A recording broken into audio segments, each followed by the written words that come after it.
I would love to start with your journey early on. How did both of you get associated with the BAPS Abu Dhabi Hindu Mandir project? And I'd love to learn your early stories.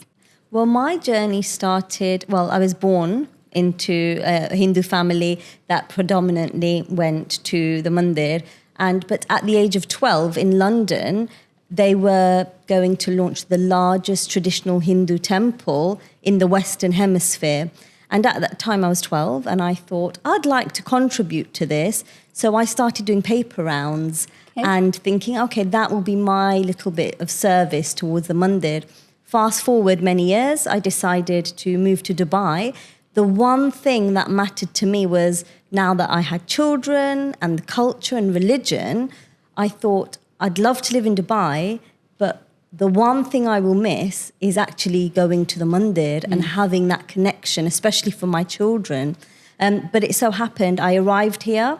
6 months later, I'd heard the news that they were going to actually begin thinking about making a Hindu mandir in Abu Dhabi.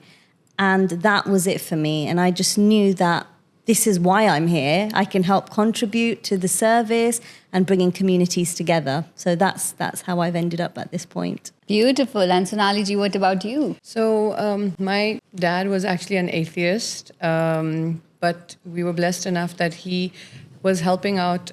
In fact, funnily enough, it is linked to the London Mandir as well. He was traveling a lot between Bombay and London at the time. And one of his closest friends was a devotee of the BAPS. And so he just requested him to bring things back and forth because he was traveling so often. And at the opening of the temple, when our then guru, Pramukh Swami Maharaj, had come to London for the opening, his friend said, you know what, please come and have his darshan since you did so much of seva without knowing that it was seva, you know. My dad wasn't very keen, but he went. And when he went, he had a darshan of our guru. And I think in his case, you know, when your soul is ready, when the calling comes, that was the thing. Within 2 years, he had completely changed his entire lifestyle. And he then said, you know what, my kids and I will follow this. He gave my mom the option to follow the religion she was following, but eventually she's like, it doesn't make sense. We were a nuclear family in the UK.